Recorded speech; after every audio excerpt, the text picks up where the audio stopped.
Still no dice? Not at all.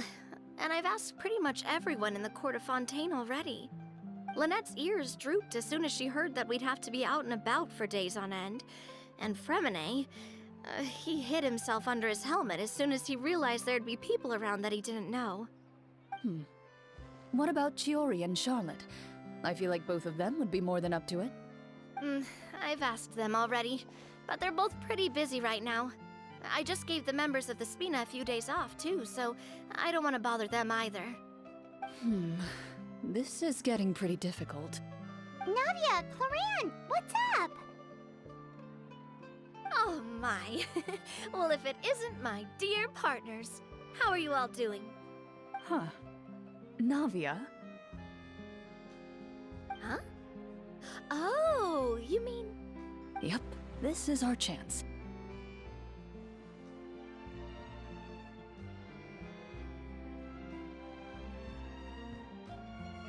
Do you need our help with something? Oh, precisely. My dear partners, we've got a huge problem right now that only you can solve. Whoa, for real? Absolutely. We've already exhausted all our other options.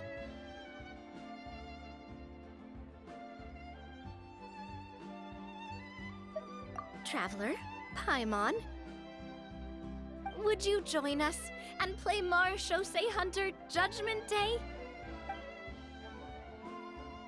Marechaussee what now? It's a new game script by the Tabletop Troupe, a local roleplay adventure club. Ever heard of the Tabletop Troupe? They put out games that allow you to participate in a story and roleplay characters with your friends. Oh, I've loved their stuff ever since I was a kid. That sounds super interesting. Clorinde and I are both veteran members of the club. Recently, someone came up with a new script and was looking for people to help playtest it for them. And when they asked, of course I couldn't refuse. I mean, come on, a brand new script? Nobody has ever played it before. Generally speaking, scripts at that level of development have a lot of issues, but I think this one is pretty solid. The author obviously put a lot of work into the story, and the world building is also quite credible. Whoa, whoa, whoa! I know I was the one that handed you the script, but some of us haven't read it yet. No spoilers, please. Anyway, the script calls for a team of 4. Ah, yes. We're missing one final player right now. So, you're saying you'll help us out? I knew I could count on you, partner. Paimon and the Traveler are kind of a package deal. Is that okay? That's not a problem. I'll adjust the pace based on the actual number of players, and ensure that everyone has a good time. Well, Traveler, what do you think? Wanna play? Paimon will follow your lead. Well, that solves our problem. You have our thanks. Woohoo! I'll go grab the script manager from the club right away. The script manager? Didn't you just say that you gave Clorinde the script? The club introduced a completely new kind of gameplay for the script. In this iteration, the Game Master's version of the script is incomplete. The script manager provides the next part of the script only after players have completed the current list of objectives. On top of that, in order to increase player immersion, the club has created some of the story's sets and scenes in real life. We'll only know where we should go once the script manager reveals the starting location. Wow, you're right. Whoever wrote this script really did put in a lot of work. And it's got a real healthy amount of suspense, right? I mean, even the GM doesn't know how the story will end. I look forward to experiencing it with you all. Why don't you go meet up with the others first? They should all be waiting at Chioria Boutique. I'll come over with the script manager as soon as I find them. Sounds good. Remember to always watch where you're going, and don't rush. You say that like I'm 6 years old or something. Let me think. What kind of character should I play this time? I just hope you'll pick up some useful skills this time. Oh, and stop trying to persuade every animal you come across. Oh, sorry to keep you waiting. You're back! Huh? And you've got the Traveler and Paimon with you too! What a pleasant surprise. I assume you'll be joining us for the game then? Linny, Farina! Paimon didn't know you were playing too. Are you also members of the tabletop troupe? I'm more of a casual member, if anything. I haven't taken part in many formal club activities. Lynette Fremine and I play something similar at the Hotel Bouffe Tété sometimes, but I'm usually the GM. Still, I'm sure it'll be fun being a player for the first time. I'm looking forward to it. Well, I'm not a member of the club at all. Clorinde simply woke me up first thing this morning, said there was a good script worth experiencing, and asked if I wanted in. If you're interested, I can give you a referral. That should give you a 40% discount on membership fees. I think I'll wait to see how this experience plays out first, especially when it comes to the quality of the script. If it's sufficiently fun, then I'll join. Do you participate in a lot of tabletop troupe activities, Clorinde? You could say that. She's actually one of the few senior game masters of the troupe. Ah, right. I knew about that even when she was still my subordinate. It's nothing. Really, just a small hobby of mine. Wow. Paimon's so used to seeing you be all upstanding and intimidating as the champion duelist. It's kind of hard to imagine you role-playing with a bunch of friends. Surely you jest. I would never intentionally make things difficult for my players. I maintain a clear boundary between my professional and personal lives. The me you see at court represents the law and order of Fontaine. I put all personal feelings to the side and grant a fair duel to all who seek to defend their honor. But in my personal life, I'm just an ordinary person. Someone who feels anger and sadness, just like everyone else. Well, you say that, but for all the time I've known you, I don't think I've ever seen you cry. I've seen you get angry, sure, but now I'm wondering whether you were actually mad or if it just looked that way from the outside. I was probably in work mode during those times. Is that so? Well, in any case, I just feel like even in your personal life, you don't get emotional very often. So you want to see me cry? That might be a little difficult. A show of anger, though, that might be something I could accomplish. No, that's not what I meant.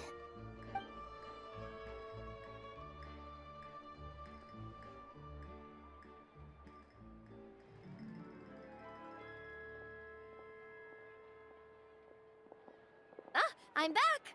Here, allow me to introduce you to the script manager, Mr. Florian. Pleasure to meet you all. Wait, are you a champion duelist too, Mr. Florian? Oh, no. This is just the costume provided by the club. I occasionally play a few of the roles in my scripts. That sounds like a lot of work. It's nothing. It's the least we can do to give the players a more immersive experience. Anyway, allow me to give you a brief introduction of the script. This script was adapted from the real history of the Marechaussee Hunters. You all will play the role of hunters from a bygone era and resolve a series of events unfolding in the capital. Paimon's not super familiar with the history of the Marechaussee Hunters. Is that a problem? Oh, no problem at all. I can give you a brief rundown. So, basically, Marechaussee Hunters were people who dedicated themselves to hunting monsters and protecting the city by using a special swordsmanship technique passed down over generations. Their story can be traced back to the ancient Remurian dynasty, as well as the first hunter, Cassiodor. But I'll leave the finer details for you to seek out and discover later. Mm-hmm. And I'll provide additional commentary as the story progresses. In that case, brave hunters, are you ready to set out on an unknown adventure? Whoa, just one sentence and it's like we're in the story already! Aha, I see many a determined gaze before me. Very well, head over to this location and begin your heroic journey. So, as we follow the story, it leads us to specific scenes? Ooh, sounds pretty innovative. What does the message in the envelope say? It's the exact location of the scene, as well as the formal permission to use the venue. Seems like they have everything prepared. Please check all your belongings, everyone, and make sure you haven't forgotten anything. Once you're ready, please follow me to the designated location. Sounds good. Hunter Squad, move out!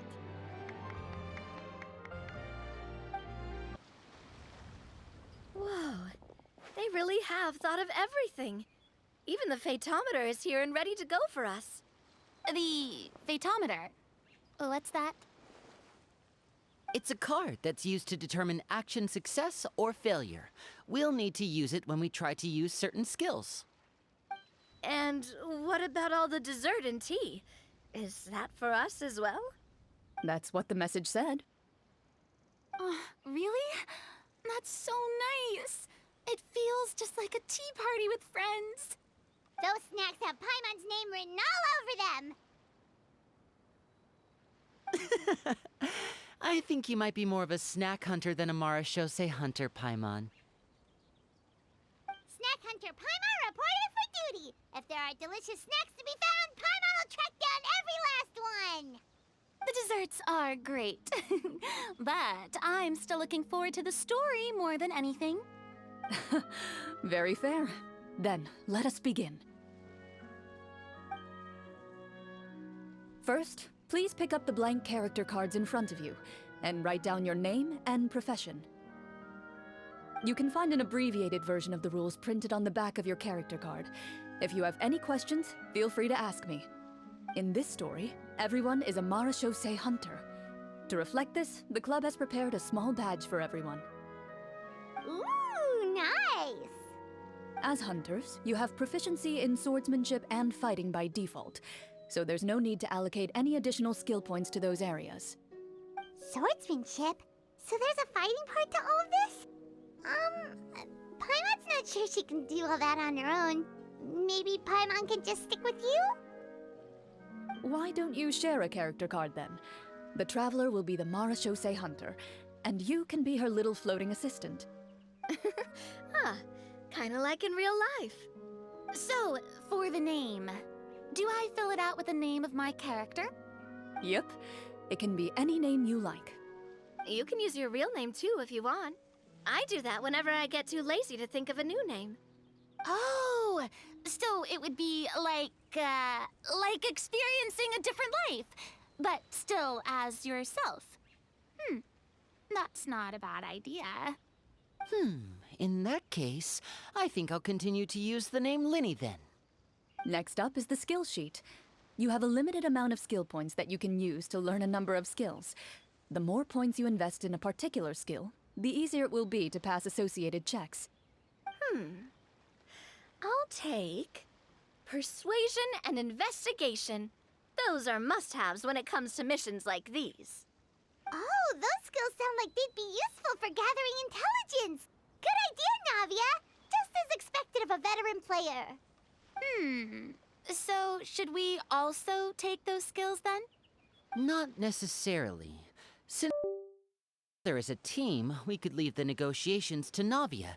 For example, I think I'll take stealth and sleight of hand.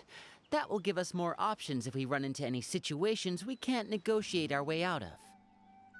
Oh, interesting. I wasn't thinking about it like that.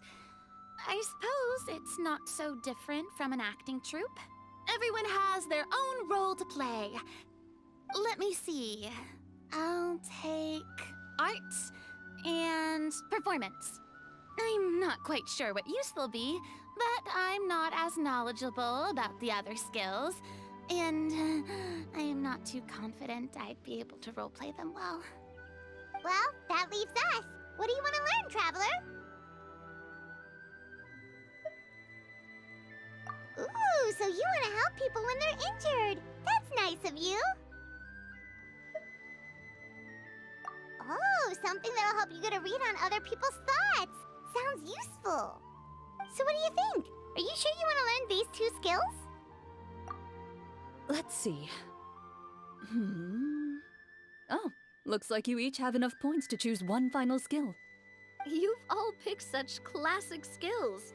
It's fine to go a little bit out of the box, you know. Why do I get the feeling she's getting ready to cause trouble? For example, this one here. Summon. Doesn't it sound super mysterious and cool? Oh, I saw that one just now as well. The description says, this skill can be used under certain circumstances to summon characters or creatures that fit the script's world-building rules. The script's world-building rules, huh? But how are we supposed to know what a Marashose hunter can summon? Oh, that's not for us to worry about, my friend. Just learn the skills that interest you, and the GM will take care of the rest. Alright, you've convinced Paimon. Let's learn summon then. Paimon can't wait to see what kind of thing shows up. Well, now that everyone's more or less finished creating their characters, we can begin. Since 2 of our players are doing this for the first time, though, let me ask. Would you like to play on easy mode or authentic mode? What's the difference between the two? Well, in role-playing games, the story sometimes changes based on the decisions of the players and the results of the fatometer. For example, if you fail a check, that means you cannot use the target skill in that scenario. A critical failure may even result in consequences. If you choose to play in authentic mode, every time you elect to use a skill, you'll need to use the fatometer to see whether you succeed or fail, and face any consequences that may follow. If you choose easy mode instead, every check will be successful by default, and you won't have to worry about luck playing a factor. Given that I'd like to focus on the story, I suppose I should pick easy mode. I'd feel bad if I brought the team down by failing my checks. Huh? Oh, come on. Don't worry about that. RNG is the lifeblood of role-playing games. I'm going with authentic mode for sure. Never knowing what you might have to overcome. Ugh, doesn't that sound exciting? I'd rather be mentally prepared for what might happen. All right, then I'll mark down Farina for easy mode. All her checks will be successful by default. As usual, Navia and Linny will play on authentic mode. What about you, dear partner? How would you like to play? Are you sure? No need to worry about the pesky fatometer. Pretty good choice if you just want to relax and play the game. Honestly, I don't think Clorinde would make things too difficult for us no matter what the fatometer says. Isn't that right, Clorinde? No promises. That wasn't super reassuring. Well, anyway, enough talk. Let's get started. I want to experience at least a good chunk of the story today. Speaking of the story, why is the beginning scene on a beach? Well, that's because... a long time ago, back when human civilization was still in its infancy, powerful demons and evil sorcerers ruled over the land. They created a host of monsters and sent them to slaughter all humans in existence. Soon, a group of human rebels banded together. With their swords raised, they swore to brave the darkness, and in doing so, subdue each and every monster that sought their destruction. They became known as the Marashose Hunters.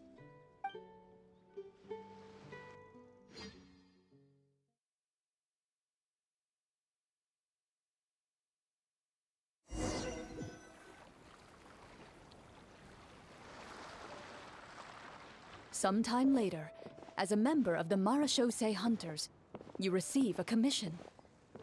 Following the address provided on the message, you take a boat and arrive at this strange city.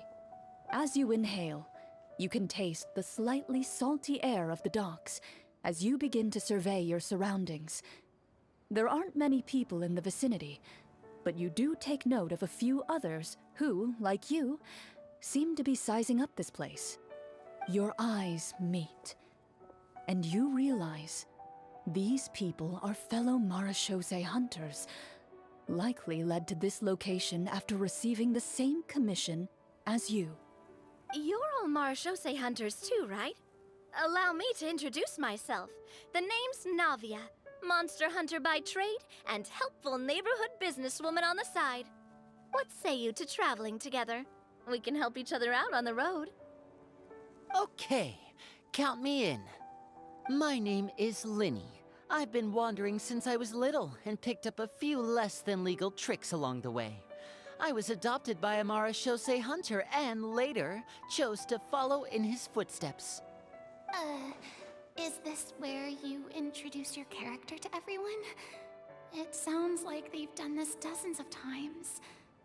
My name is Farina, and, I grew up in a noble family. I always had a strong interest in performance and the arts. Even though I'm a Marchese hunter, what I really want is to be a performing artiste. Hey, that's really cool. You can do it, Farina. That's exactly how it's done. Paimon is Paimon, a good friend and companion to this Marachose hunter right here.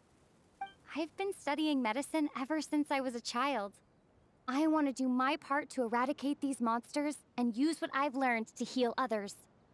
Oh, welcome, welcome. When we face the monsters, I'll make sure to charge in front to give everyone some cover. You can take care of the healing at the back.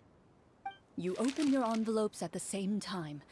The message reads, "To the honorable and trustworthy Marachose hunters, our kingdom is currently facing a grave crisis. The lands outside the capital have been overtaken by monsters, and our people are being led astray by forces of wickedness. We beseech you, please help us resolve this crisis and return peace and stability to our home." Huh. The layout of this city looks super familiar. It kinda reminds Paimon of Mondstadt! The scriptwriter must have used a real-world city as a reference when coming up with the map. As experienced hunters, the layout of the city reminds you of places once traveled. You recall the sight of tree-lined streets and the gentle tranquility of days gone by. Yet, as you regard the city in front of you, it appears to be little more than an empty shell. Its hollow gates are open to you, beckoning you to come forth and bring salvation back to the town. I carefully read every line of the letter and turn my attention to the signatures at the bottom. Who issued this commission to us? You see a long string of unfamiliar names. It would seem that many of the residents of the city issued this commission together. They sensed that things were not right within the kingdom and sent a distress signal to the outside world. In that case, why don't we take a walk around the city and see if we can learn anything from the local residents? Oh, good idea. We might be able to get some leads on the monsters and bad guys we're after. You look up and see a tavern nearby. It appears to be open for the day. Why don't we go check out that tavern? If the novels I've read are anything to go by, taverns are usually full of information. As you approach the tavern, you find a plainly dressed woman standing nearby. She appears to be rather troubled about something.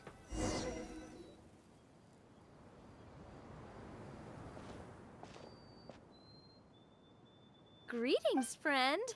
Lovely weather we're having today, don't you think? Oh, hello. I suppose you're right. The weather today is quite lovely. If only those monsters out there would stop causing trouble. It seems like every character included in the script has a certain amount of useful information to offer. If we keep asking questions, we might be able to get some good leads. Oh, come now, don't be sad. Life is all about optimism. Oh, that reminds me. What did you have for breakfast this morning? Huh? I don't think that's the kind of question we're supposed to ask. Nothing turns a frown upside down like good food. How about some macarons? I could make you some. You didn't even take cooking as one of your skill proficiencies. That's not necessary, miss. Excuse me for saying this, but you don't really look like a chef. Besides, I'm not really a fan of sweets. So you're someone who barely smiles. and doesn't like sweets. You're really starting to remind me of this one friend of mine. Hey! Did she just... me? Clorinde must have broke character for a second. This isn't getting us anywhere. Traveler, maybe you can think of something.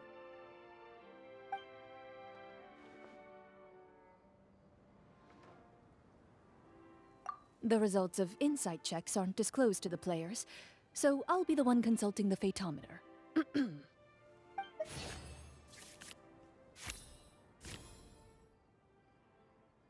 You recall all the lessons you've learned in your time and begin to carefully observe the woman's mannerisms. You notice that when she's quiet, she has an empty look in her eyes, as if her thoughts have drifted to a place far, far away. And when she speaks, she often subconsciously reaches out to touch the ring on her left hand. So you noticed. That's a little embarrassing. A horde of monsters suddenly appeared near the capital recently, so all the guards were dispatched to fight them.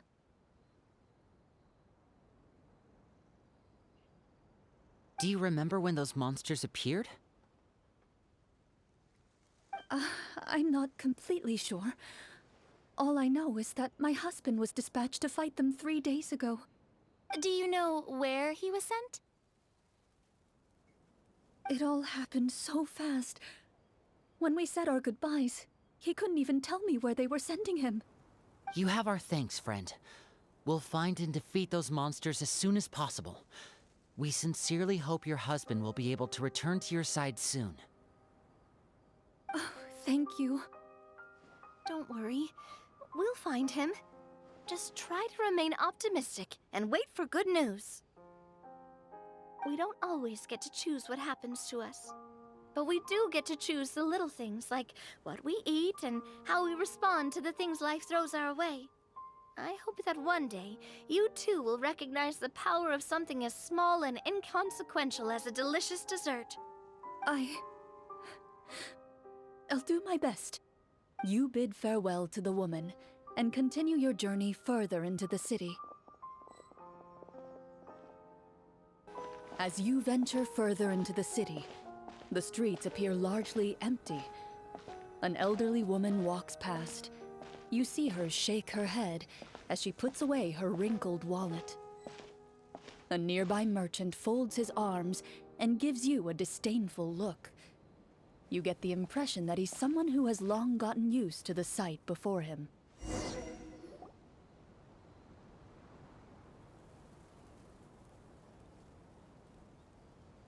Although he doesn't seem very friendly, merchants are usually a good source of information, right? Pardon me, sir. I'd like to ask a question if I may. That depends. How much are you willing to pay? How about this much? What do you take me for? Some lowly beggar? You can't even buy half an onion with that amount. Surely an onion can't be that expensive, right? What do you know? War's nearly upon us. Everything costs several times what it did before. If you're not gonna buy anything, then scram. Whoa, what a nasty guy. Maybe we shouldn't even bother talking to him. But he still might have information we need. Traveler, can you think of something?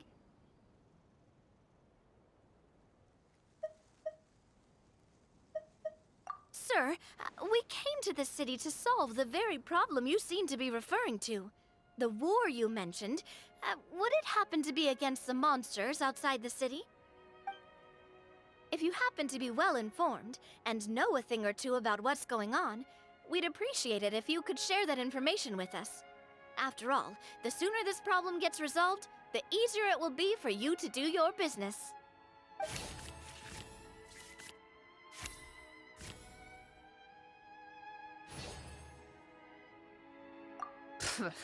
Well, things are basically as you said, young lady. Those monsters are camped outside the city, and they've been destroying all our trade routes.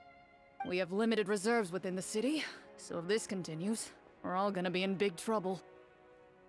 Wait, you're saying no one has put a plan in place to distribute supplies or maintain order? We could all starve and those nobles in the palace wouldn't even break a sweat. Who knows? Maybe they've been in cahoots with the monsters all along. That is concerning. All right. That's all the information you need, right? Off with you now. I've still got business to do. You know, if you smiled a little more, you'd definitely get more business. And I bet that would make your life just a little bit sweeter. I'm not saying it's guaranteed to work. It's just a tip. Should we try to go somewhere with more people? Oh, how about the city square? Follow me. Before you lies the city's central square. You see a man with a slightly anxious look on his face, pacing back and forth, his head hanging low. He doesn't seem to notice your approach. Still immersed in his own thoughts, he shakes his head and lets out a long sigh. This guy seems promising enough. Maybe I can get some information out of him. Hello, sir. Is there anything I can do to help you? Wait, you're... I'm... Oh, dear goodness! You're a Marashose hunter! You recognize us? Ah, are you one of the people who wrote the commission letter? Yes! Oh, I didn't expect you to actually come. Oh, what great news! The city is saved! What happened here? Alas, we once lived comfortable, carefree lives. This city used to be free of monsters. The first Marashose hunter, Casiodor, the Golden Hunter, he was the one who drove them back. However, monsters have once again surrounded the city. Perhaps the seal that kept them at bay has lost its power. Or perhaps an evil sorcerer has been meddling in our affairs. All I know for sure is that their return has stripped the city of any chance at peace. Are there not enough soldiers to drive them out? It's not a question of numbers. The guards simply have no idea how to deal with them. Most people my age have never even seen one of the monsters, much less been trained to fight against them. What's worse, many of us don't even know the history of the Marashose hunters anymore. When I was a child, though, my grandfather would tell me stories about how the Marashose hunters drove back the monsters. So, on the off chance that something might come of it, I decided to reach out to you. To be perfectly honest, I was starting to think all those stories were just tall tales. But now that I've seen you in person, I finally know that it was true! Well, you can rest easy, friend. The righteous and formidable Marashose hunters are on the case. The man is touched by your determination and resolve. His eyes begin to well with tears of relief. Still, if we are going to hunt the monsters, we need to know where to find them. Can you give us any leads? All I know is that the area outside the city is dangerous. I'm afraid I can't point you toward a specific location. Oh, although, if you leave the capital through the main gate and follow the road, you should run into a group of guards. They might know more about where to find the monsters. I see. We'll go look for them then. All right, be careful. Oh, and one last thing. The monsters outside the city are just part of the problem. There are evil sorcerers inside the city as well, so be on your guard. They're actively working with the monsters, and have corrupted the court ministers with malicious magic. They're the reason why, even inside the city, everything has been a giant mess. Even one of our kindest ministers has turned into a boorish and unreasonable figure, interested in nothing but enacting laws that exploit the people. Who knows how much longer we'll be able to go on like this. Talk about being stuck between a rock and a hard place. I feel bad for him. Maybe we should try to cheer him up? Like, now? Is this really the right time? I appreciate your kindness, but for now, it's more important to focus on the crisis at hand. Brave hunters, I leave the future of this kingdom to you.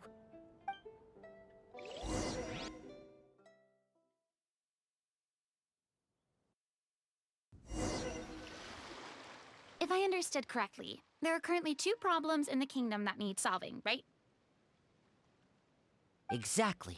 We need to defeat the monsters outside the city and take down the evil sorcerer stirring up trouble from within. But which problem should we tackle first? Well, this seems like a good moment for a break. Take some time and discuss what you want to do. Let me know when you've made your decision. I really didn't expect the people in the city to keep us at arm's length like that. I totally thought the hunters would be treated like heroes. Well, Clorinde said the script took cues from the real history of Fontaine, right? Maybe the real-life Marachose hunters were also treated like that. I wouldn't say it's a perfect representation of history, but there are definitely some similarities. Would you like to hear more about it? Sure. As long as it doesn't spoil anything in the script. You've brought up bits and pieces of the hunter's history before, but it was all in passing. Hyman wants to know too! The hunters were super powerful, right? Were they all from a special line of supernatural beings or something? Kind of like the yokai in Inazuma? No. All Marachose hunters were ordinary mortal fighters. The only thing that set them apart were the special sword techniques passed down over the centuries. Huh? So you mean anyone could become a Marachose hunter? In theory, yes. All you would need to do is survive the rigorous training and master the swordsmanship techniques required to fight the monsters. Still, most people dropped out at the early stages, and others called it quits the minute they saw a monster in person. To become a hunter, you must be strong in both body and mind. What kind of monsters did the hunters fight exactly? Oh, and the evil sorcerer the script mentions. Did they exist in real life too? The land of Fontaine once played host to an ancient dynasty known as Remuria. After that dynasty fell, monsters began to appear, intent on obstructing humans from establishing a new social order. One of the ancient sorcerers of Remuria used his power to assemble a formidable army of golems. He sought to use that force to establish himself as king. Now wait a second. Don't tell me that guy was the inspiration for the evil sorcerer in the script. We still haven't found any in-game information on him yet. So, why don't you talk about someone else for now? Well, I wasn't planning on going into anything you might be able to find out in the game. But if you want me to talk about something else, then... how about Casiodor, the Golden Hunter? Or Egeria, the ex-Hydro Archon? Wait, but those people are all from a super long time ago. Where did you learn all this, Clorinde? From my master. Huh. By master, you mean Miss Petronia? Someone you know? Absolutely. Miss Petronia and my father were good friends. Back in the day, she would often bring Clorinde over to play, but then... Let's not get off topic. Anyway, back to what I was saying. Responding to Egeria's call, a number of warriors followed Casiodor into battle against the monsters. This group of warriors, under Casiodor's leadership, became known as the Marachose Hunters. Yet, as Fontaine entered an era of peace, their work gradually became obsolete. The Marachose Phantom, originally an association made up of hunters, eventually came to be predominantly comprised of Melusines. Ah, I see. That explains why most of the people in the script have forgotten the hunters or think of them as nothing more than a legend. Is that really a bad thing, though? It can get tough always being the one shouldering everyone's expectations. Depends on who you ask, I suppose. If the name of the organization no longer commands respect, investigative work is bound to suffer. Speaking of investigations, which problem should we tackle first? Monsters or evil sorcerer? I vote monsters.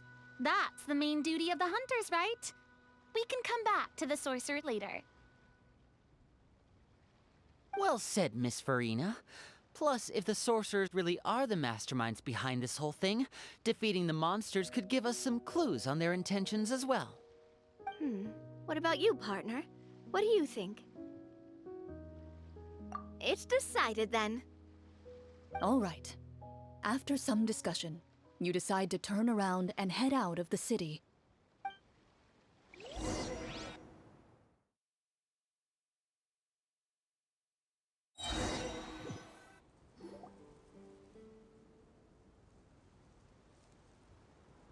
Let's take a look around, like that guy said. You there! Outsiders, halt! Who's there? An armored man approaches you. He has a tall, muscular build and a determined expression in his eyes. Just one look, and you can tell he's fought in his fair share of battles. Although he's trying his best to conceal his current state, his uneven gait and the sweat dripping down his forehead make it obvious that he's been wounded and is in serious pain. I'm the captain of the guard. I saw you sneaking around the city earlier, so I'll only ask this once. State your purpose, or it's off to the dungeons for the lot of you. Wow, it's been a while since someone's been this suspicious of us. I said talk, not whisper between yourselves. Have you ever heard of the Marchese Hunters? Marachose hunters? Ha! That fairy tale, you mean? What, you expect me to believe you're one of them?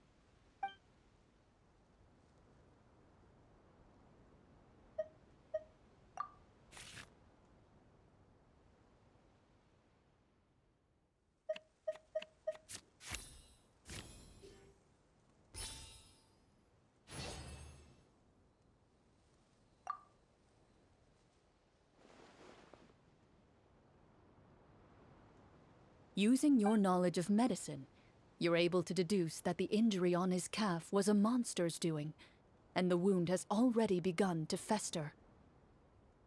As you check him over, he looks at you with suspicion and retracts his injured leg further back.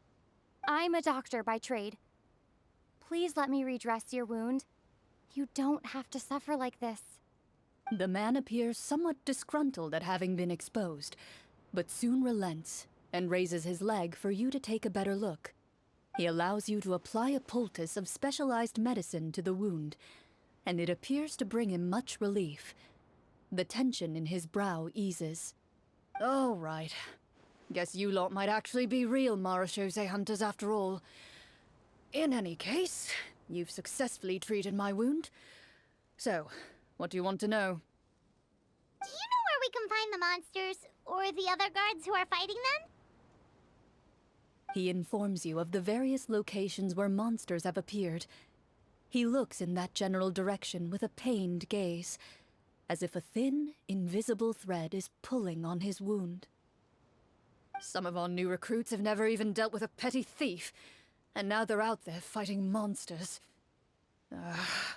If it weren't for this cursed leg. Oh, please, sir. Don't get too worked up. You need to focus on your recovery. Just leave the monsters to us. We're Marachose hunters after all. Hearing you say that, a glimmer of hope flashes in his eyes. But it disappears almost as quickly as it came. Those monsters aren't easy to deal with. But if you insist on going, I won't stop you either. I just hope all the guards will be able to come back to their families alive. I wish you the best of luck. Based on what the captain said, the monsters should be right up ahead. Let's go. Hopefully we're not too late. As you approach the battlefield, you see numerous people lying by the side of the road. They appear to be dressed like guards. Their faces are filled with desperation and terror. Some are screaming and cursing in vain, as if still trying to banish the monstrosities they saw from their minds. A few of the wounded look up at you in shock and disbelief. Quick, leave this place. Turn around and don't look back, they yell.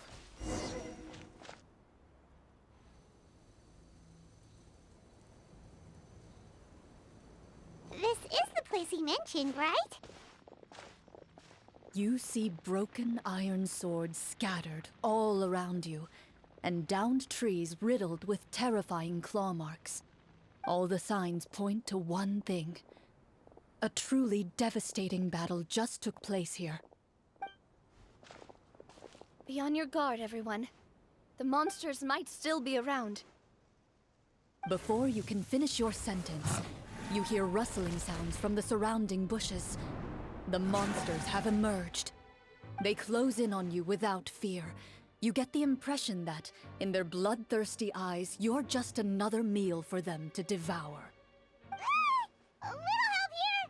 This thing wants to eat Paimon! Your battle round begins now.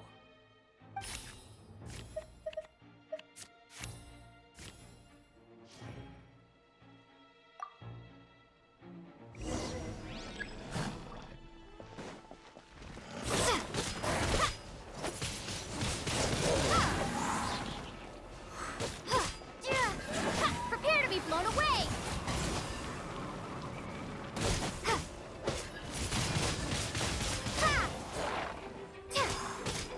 The next battle round begins now.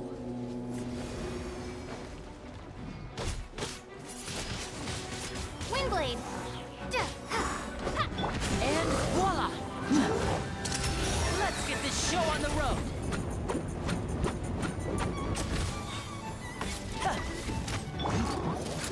Hey there! Fire! Well, with rocks.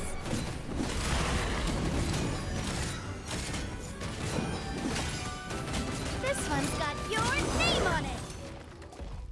The monsters let out a terrifying roar of anger and resentment before dissipating into thin air. Ugh, thank goodness it's over. We're lucky the Marashose Hunter class came with all those preset skill points. Otherwise, we would have been in some real trouble. I never knew the phytometer even determines the amount of damage you inflict. If you get unlucky, isn't it just game over right then and there? That's part of the fun. The uncertainty of fate is what gives these games their appeal. Just as you begin to celebrate your victory, a suspicious lump on the ground catches your attention. A suspicious lump. Wait, could it be the thing that appears after every battle? I walk up to it, crouch down, and begin to carefully examine it. I've still got my right glove on, so it should be fine for me to touch it, right? As you investigate the mound, you discover that the exposed portion appears to be made of wood. It was previously obscured by the large form of the monsters. With the monsters gone, the small protrusion now awaits your discovery, poking out of the ground like a shy flower bud. Whoa, it's a treasure chest!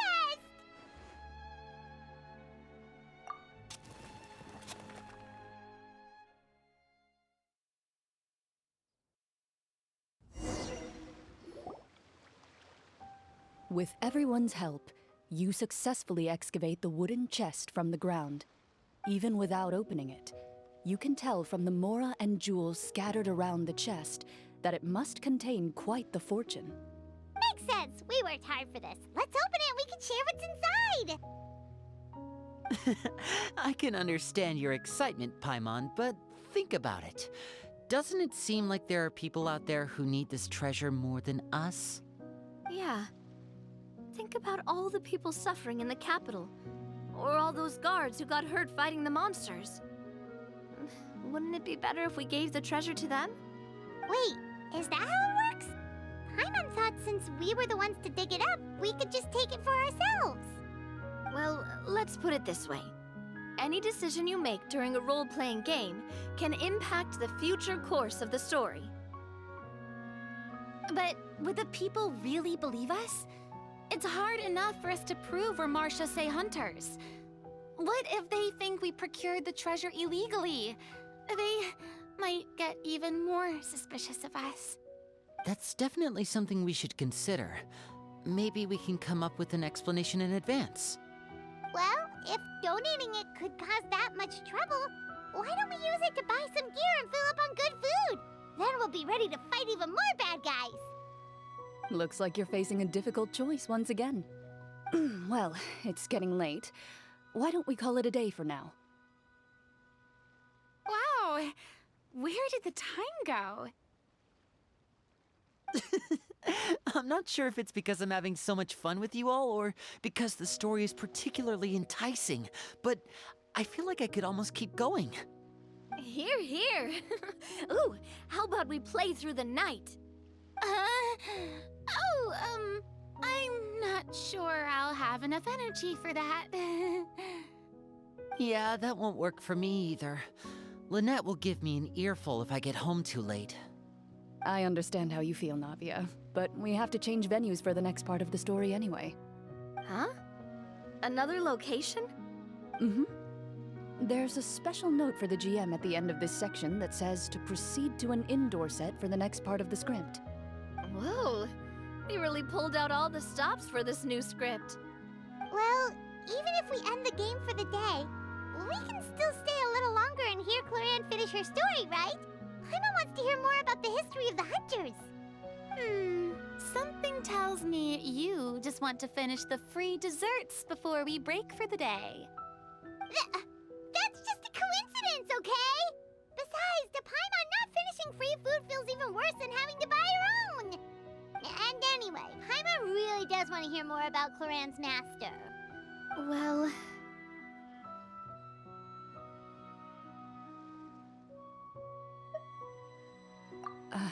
It's nothing. I appreciate the concern, but it's all in the past. It won't do any harm to share these things now.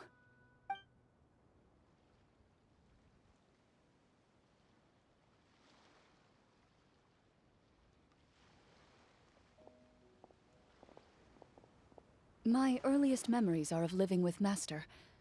According to her, she saved me from certain people of ill repute. My birth parents had left me behind some time before that.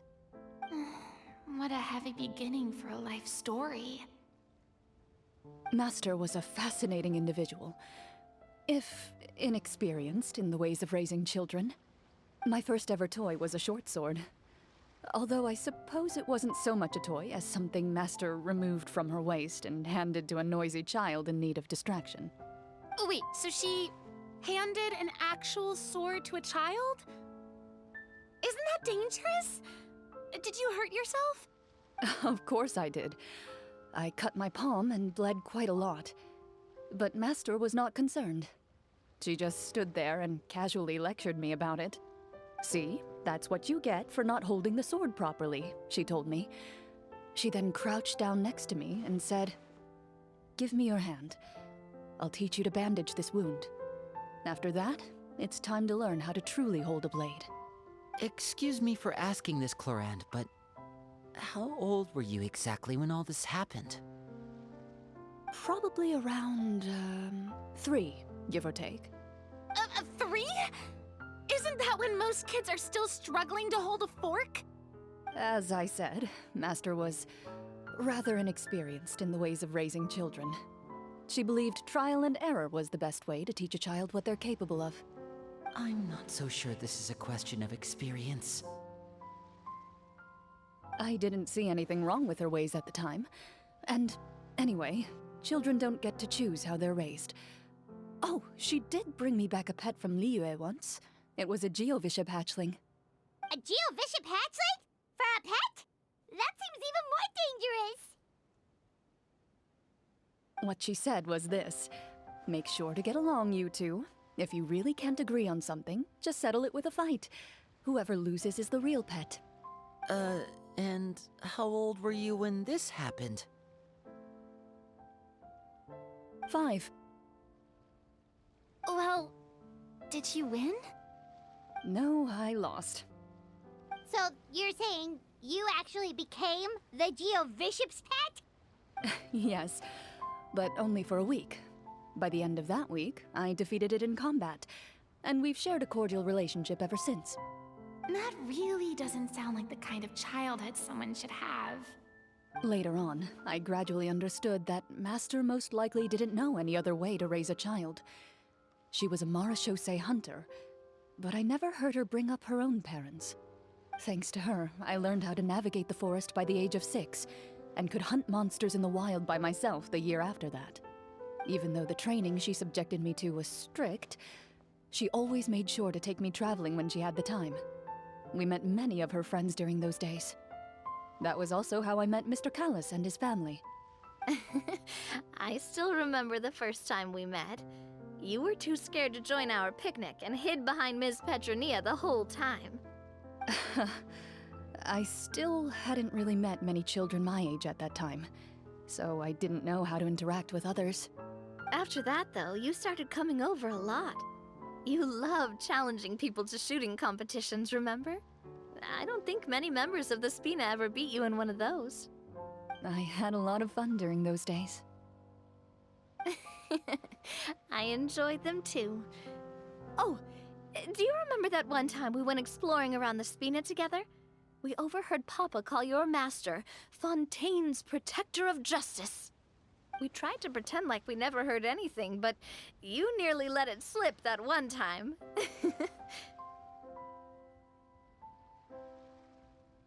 Protector of Justice? Oh, wait, you mean that vigilante hero from 20 years ago? The one who is always active at night? Yep, that would be her.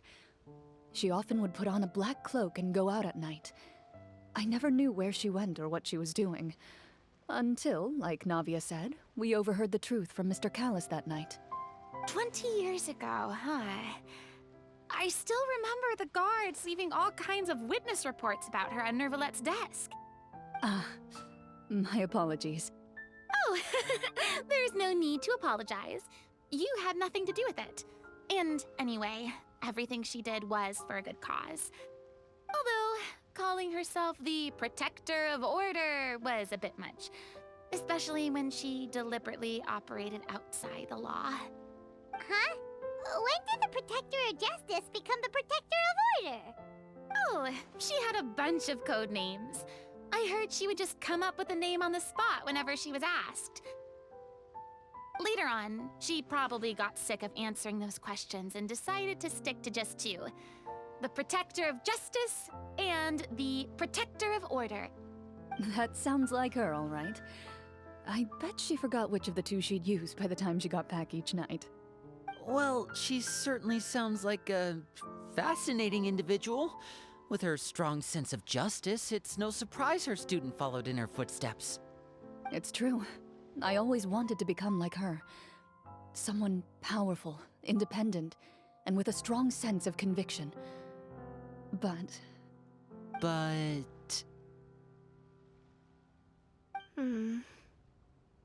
She suddenly disappeared the night I turned 10 years old.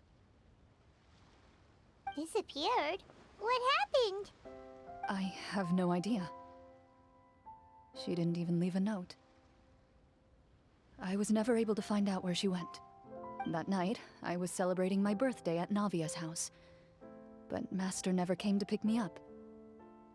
When I returned home on my own, it was to an empty house. When she still didn't appear after a few days, I went to Mr. Callis's house to ask about her whereabouts, but he only shook his head. Papa probably didn't know either. I know he sent a few people to investigate the matter in secret, but they never found any credible leads. Don't worry, I understand. To be perfectly honest, given Master's personality and way of doing things, it all made a lot of sense. If I had to guess, I'd say she probably used it as an opportunity to force me to become independent. Just like how, when a litter of kittens reaches a certain age, the mother willingly leaves them behind. Were you upset, Clorinde? I was at first, but not anymore. I don't believe Master would suddenly disappear for no reason. There must have been something she just had to do. Well, despite everything, you still managed to follow in her footsteps and become the greatest champion duelist in all of Fontaine. You're practically a living symbol of law and justice. I suspect my position would be far too by the books for her. Master always did whatever she pleased. But you're right. I suppose I do take after her in some ways. Who knew Clorinde had such an interesting past? I never had the chance to ask her about it before. And I wonder... if Clorinde's master were the champion duelist back then, would that duel against Mr. Callus have gone differently? Oh no. Judging by the atmosphere, Clorinde and Navia are probably thinking something similar. The mood just got super awkward all of a sudden. Well, anyway... would you look at the time? It's getting dark, so we should probably call it a day for real this time. If we keep talking like this, we really will be here all night. I had a great time today, Miss Clorinde. Thank you for being our GM. Anytime. The script was good, but I've got to say, your childhood stories were even better. Hey, you should tell us more about that fight against the Geo-Bishop sometime. Maybe your master was onto something. You could be right. What does she mean, onto something? I certainly don't know any 5-year-olds who want to fight a bishop in their spare time. Guess I'll head back as well.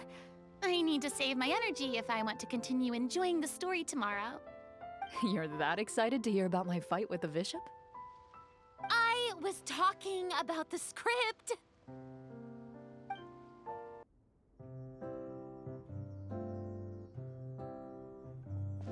Looks like everyone's here. Now, before we begin, why don't we finish where we left off yesterday? There was an important decision to be made, yes? I'll pour everyone a cup of tea. Is that really the most important part, though, Clorinde? Paimon's more concerned about our current surroundings. Heavy walls, cold railings, dim lights. This is obviously supposed to be a prison. I admire the work put into the set. Still, it's obvious the scriptwriter has never paid a visit to the fortress of Meripede. So this set is going to be a part of the script? Unfortunately, that is something I can neither confirm nor deny. Anyone think Clorinde's smile is starting to look kinda scary? Well, whatever happens, we'll just have to push on. But first, we should really figure out what to do with this treasure. If we're worried about arousing suspicion because of our identity, why don't we give ourselves a different name, just like Clorinde's master did? Yeah, it might be better to keep a low profile. As long as we're helping people, it doesn't matter who we are or what we're called. Staring at me won't get you anywhere. Or did you want some more tea? Oh, Paimon's good. Thanks. Why aren't you saying anything, Navia?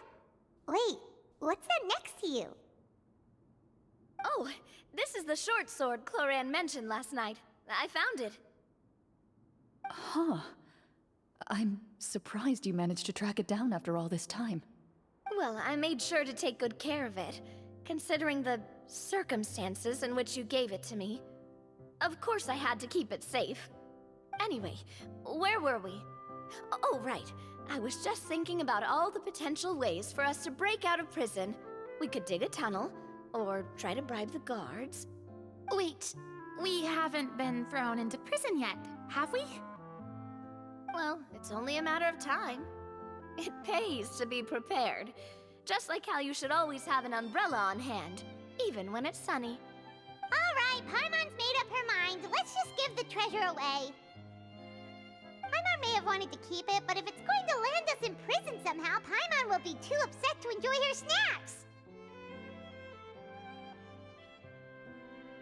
So, you've reached an agreement? All right then, we can continue with the story. Oh, and we'll collect all the scattered pieces of treasure on the ground as well. All right.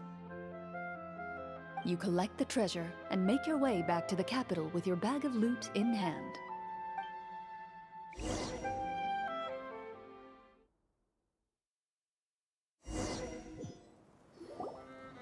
The city is still shrouded in a gloomy, oppressive atmosphere, but your spirits are surprisingly high.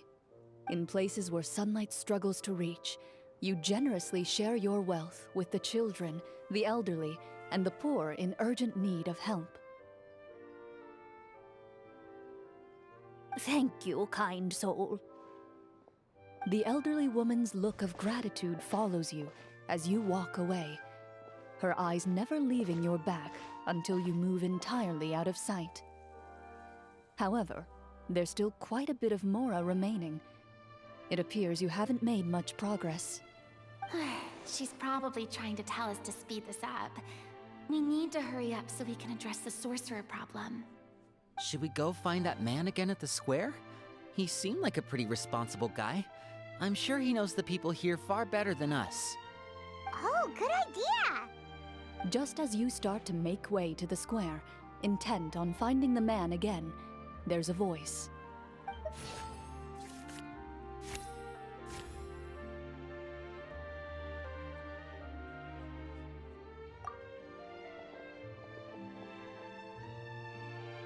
Please wait, distinguished guests.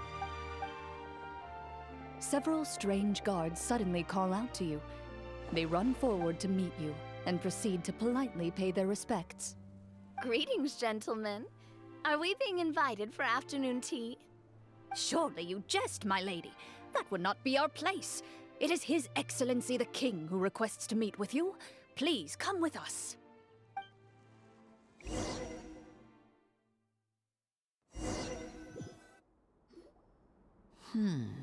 Do you think this could be a trap?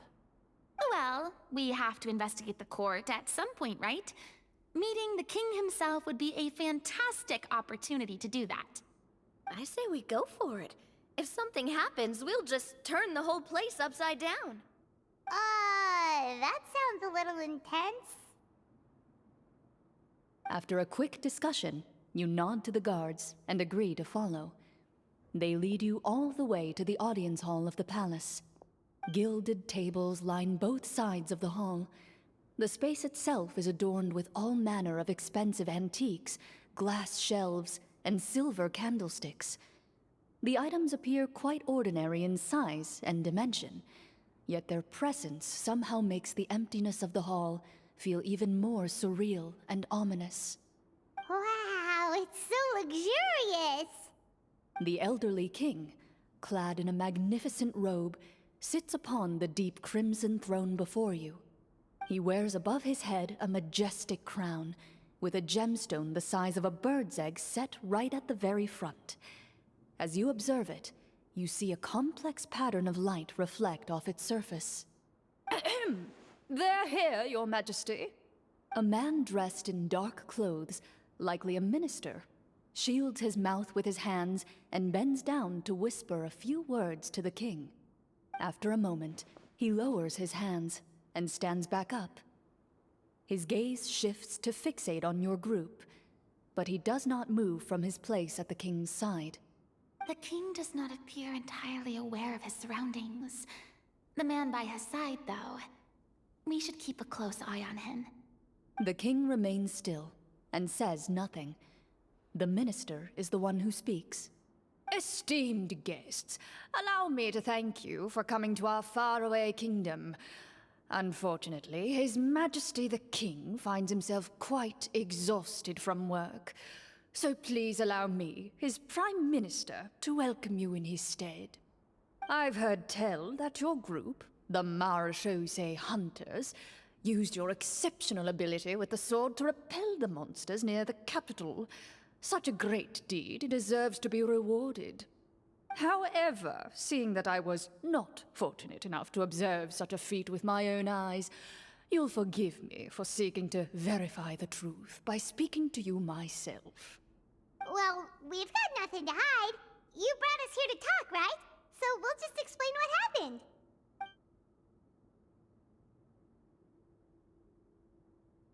The golem's blades were so powerful, they could cut down trees in a single swipe!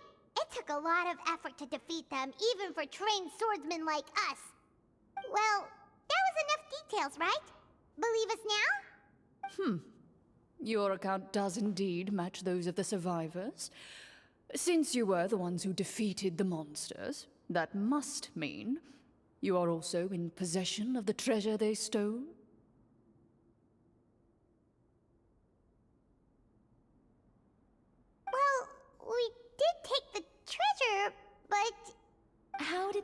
know about the treasure. Ah, then I must ask that you return it at once. It belongs to the kingdom. Wait, but didn't you just say that our great deed deserved a reward? Shouldn't the treasure be considered a part of that? Yes, that was indeed what I said. But you seem to have forgotten a very important distinction. Only that which is freely given by the king can be considered a reward. Taking the rightful wealth of a kingdom without said permission, on the other hand, is a crime. But that's completely unreasonable. Yeah, that makes no sense! If it weren't for us, the treasure would still be buried underground somewhere! Maybe so, yet the fact remains. You tried to dispose of the treasure without reporting it to the court and without receiving permission, yes? What, no answer? Surely you're not insinuating that you, a group of legendary marechaussee hunters, sought to take the treasure for yourselves? Well, what about the king? Is he just gonna let this guy talk for him the whole time? Clad in his magnificent robe, the king remains seated, with his hands resting on either side of the throne. His posture is rigid and unmoving. He stares forward with an empty look in his eyes, completely unmoved by the events before him. From the look of things, could the Prime Minister be the evil sorcerer? Or could both the King and the Prime Minister have fallen under the evil sorcerer's control? I would like to observe the number of guards stationed in the hall. The guards in the palace appear fully armed, their expressions solemn. Sensing the tense atmosphere in the room, they stand at the ready, each with a hand placed upon the hilt of their sword, as if prepared to draw their weapons and surround you at a moment's notice. Well, there goes my plan to turn the whole place upside down, I guess. It appears we've been visited by nothing more than a group of ill-intentioned imposters. What a pity. Guards, take them away and throw them in the dungeons. Before I decide your fate, however, I must first determine whether you have any accomplices outside the court. Can't we try to slip away? Or maybe start some kind of riot? But if we try to fight the guards right now... Don't worry. At least we figured out who's behind all this. Let's just play it by ear. If you're scared, Paimon, just hold my hand. Aw, thanks, you guys. You allow yourself to be led away by guards surrounding you on both sides. It's only when you begin to feel drops of water falling from the dungeon ceiling and smell the stench of death and decay all around you that you finally realize you've stepped into a completely different world. Stay here, and don't try anything funny. The guards lock the cell door and leave without looking back. Wait, sir! Your voice echoes through the dark hall, but the only response you receive is the sound of water dripping from the ceiling. No! What should we do now? Carve out a new path of fate with our own two hands, of course. I draw my weapon. You reach toward your waist, but find nothing there. You now recall that your weapons were confiscated before the guards locked you in the cell. The bag of treasure along with them. What about that knife I hid in my boot? When did you hide it in there? When I was thinking about digging a tunnel. Rejected. You failed to inform the GM of this course of action. Moreover, the guards would have conducted a thorough search before throwing you in prison. And the keys to the cell aren't anywhere to be seen? Correct. You don't even feel a lock hole on the cell door. Oh, well, there goes all our plans. Indeed. Huh? Why are you the one saying indeed? Because that statement holds true for me as well. This is where the script ends. What? But that's a terrible ending!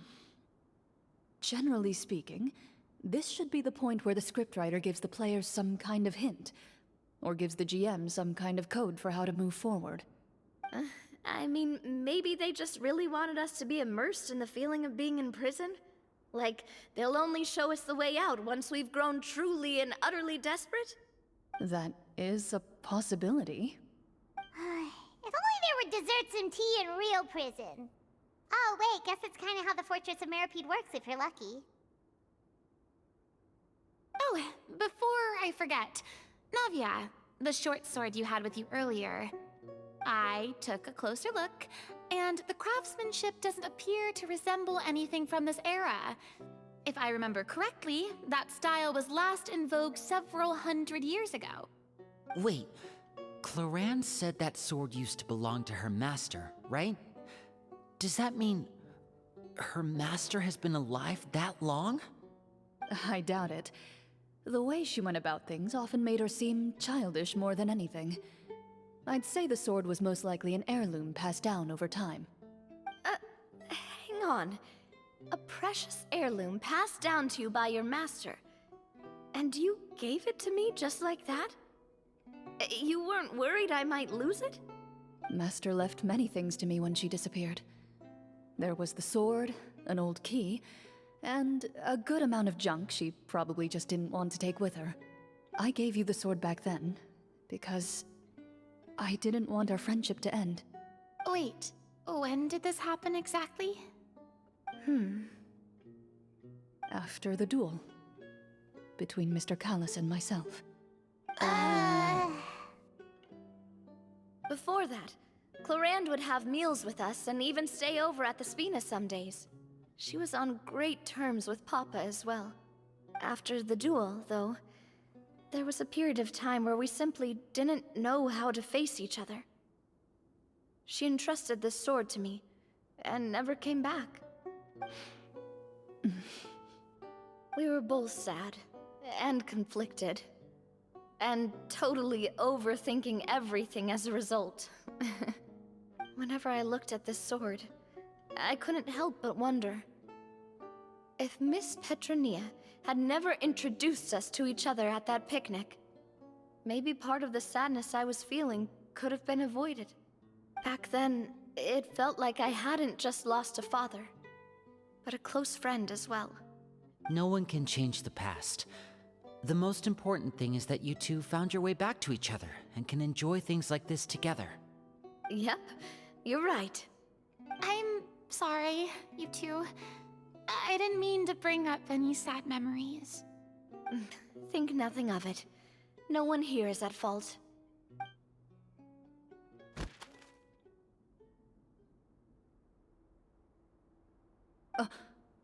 Huh?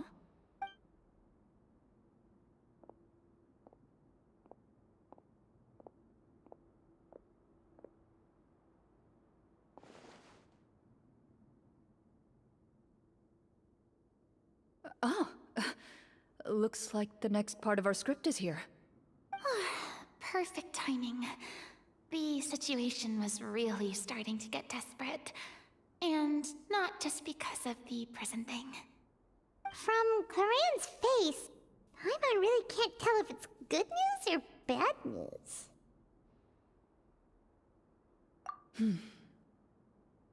Water continues to drip from the ceiling. In this lightless dungeon, you lack a reliable way to tell how much time has passed. Eventually, you get used to the unpleasant odor of straw, mold, and rust, and find yourselves alternating between fits of drowsiness and despair. Suddenly, you hear footsteps outside the door. Heads up, everyone. Someone's coming.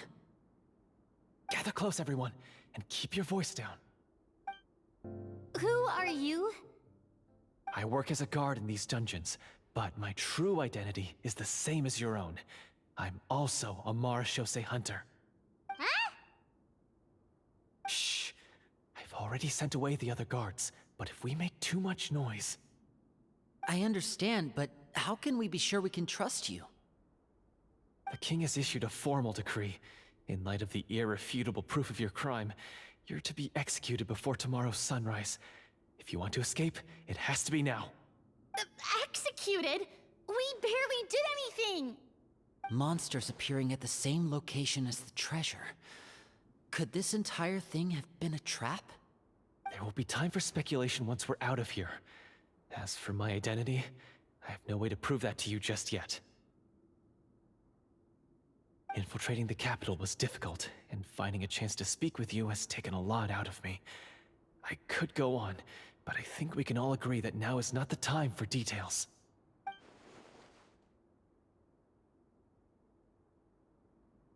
Have you seen our weapons anywhere, sir? Don't worry, I brought them with me. They're just behind the door. Still, these weapons alone won't be enough to defeat the true enemy behind the scenes. His faction is too powerful. The guards are all under his control, and he's even stationed a number of golems in various rooms throughout the palace. To defeat him, you must find a secret vault.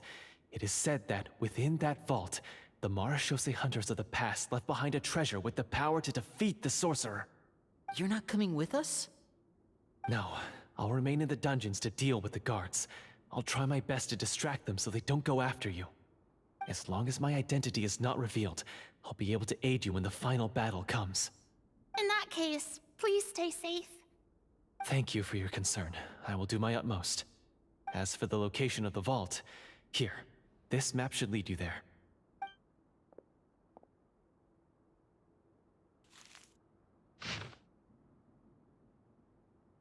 Got it. All right, once I open the door, remember to stick close and refrain from making any noise. I'll lead you out of here as quickly as possible. You now have the chance to restore the honor and legacy of the Marechaussee hunters. So please, get out there and reclaim what's ours. And be sure to exercise caution. With the help of the guard, you successfully escape the dungeons. Your sense of despair and anxiety both seem to fade as you continue your quest. Wait, we didn't get to use our skills at all while we were in prison. Who knows when we're gonna get the chance to use that cool summon spell? That is a pity, but we can only continue to move forward. This should be the place marked on the map. This bit of rock certainly looks suspicious. Well, I'd say an investigation's in order then. Plus, if all else fails, we can just blow it up. Wow, you really meant that! Before you lies a serene stretch of open water, its surface shimmering a brilliant shade of sapphire blue. Well, guess this means it's time for a swim!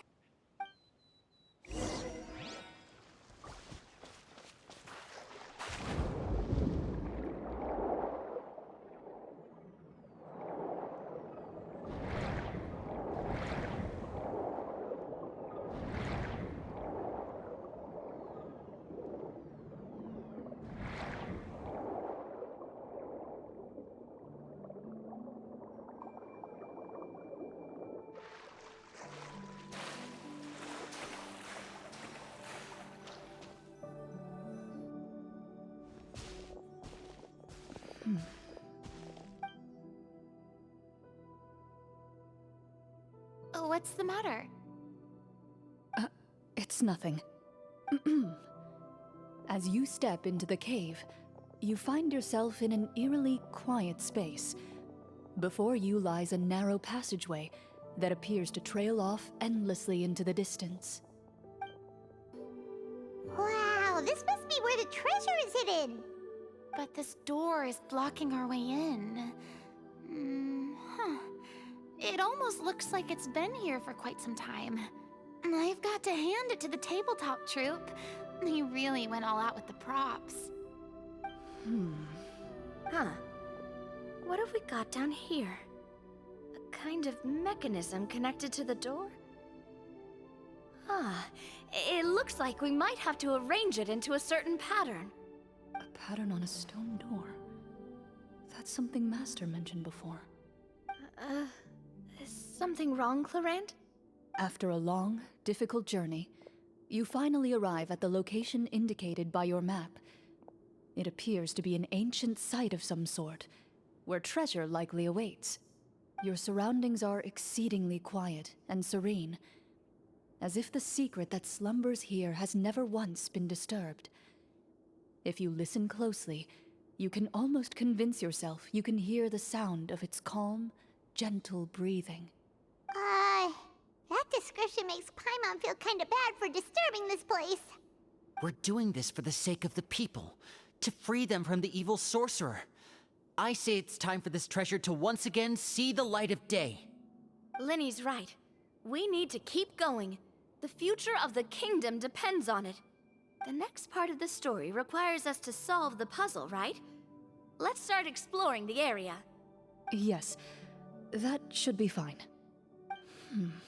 Something feels off about all this. Guess I'll just have to improvise.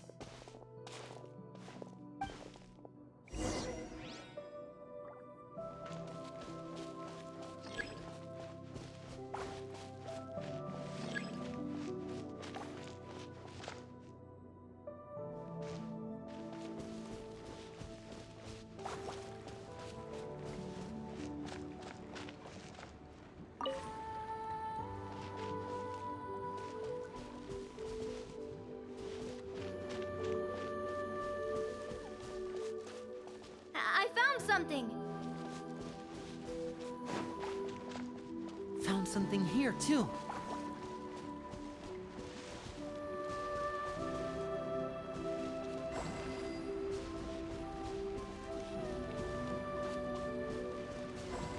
Same here!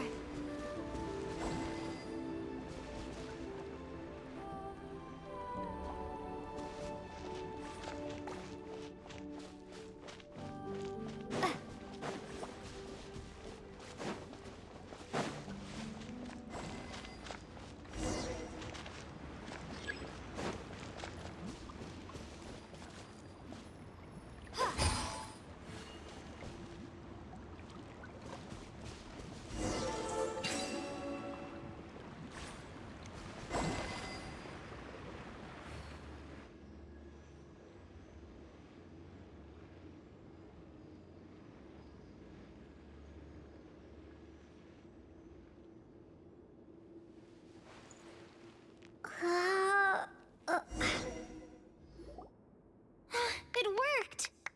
Something just appeared. Some kind of new mechanism, maybe? By solving the puzzles, you prove yourselves worthy of inheriting the secrets of the past. At the end of each puzzle, you're rewarded with With? a key. Oh, it must be the key to the big door. Huh? This is one of the Marechaussee Hunter keys that are passed down from generation to generation. It looks just like the one Master passed down to me. It is said that 4 keys in total are required to form the final, complete key. And it seems like we just collected 3 of them. That must mean... Huh? What's wrong?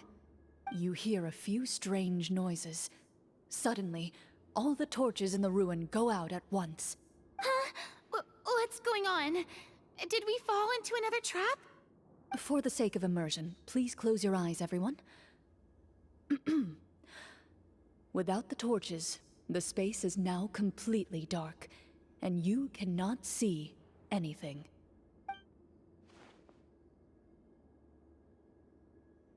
But Paimon can still see a little bit over here.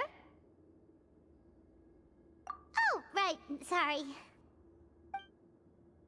Suddenly, you hear the sound of footsteps pierce through the darkness. There's someone else here? Oh, this is so unsettling. I can't see anything. I've been discovered then. Wait, that voice, it's... You recognize the voice as belonging to the guard who led you to this place. It appears he now covets the treasure for himself, and has come to stake his claim. Oh, so this is just part of the script. Then I can probably relax. Well, if we can't see anything, that means we can't fight to the fullest of our abilities. Should we retreat for now? Judging by the way he's holding his sword, he must be a real Marechaussee hunter. But This isn't part of the script. Retreat? That's not the hunter way. If it's dark for us, then it's dark for him. We choose to fight. Your choice is noted. Please keep your eyes closed until I tell you the torches have been relit. This battle will be in the dark. You got it! Well then, let us begin.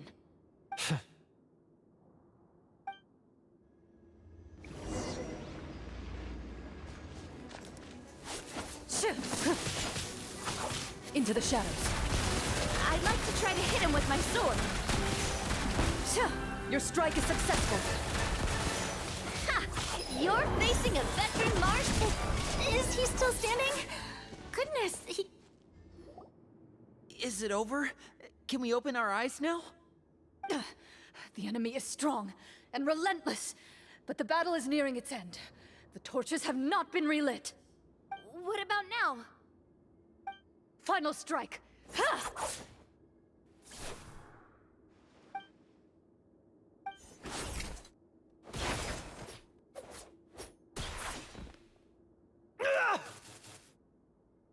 Oh, well, did we get him?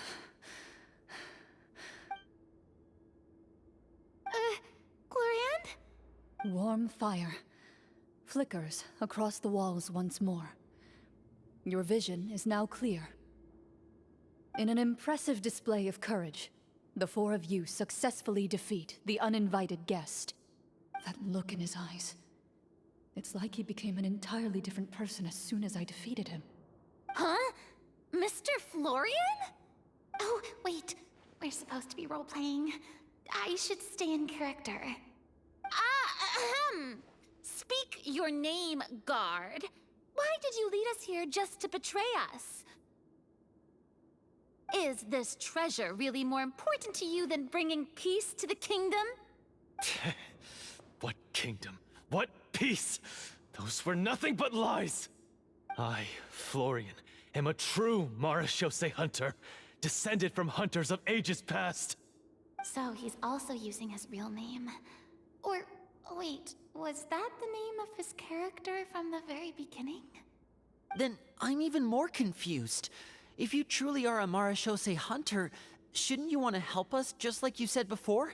Shouldn't we fight together for the sake of the people? What do you know? In this day and age, there's no glory to be had as a Marechaussee hunter. What's that supposed to mean?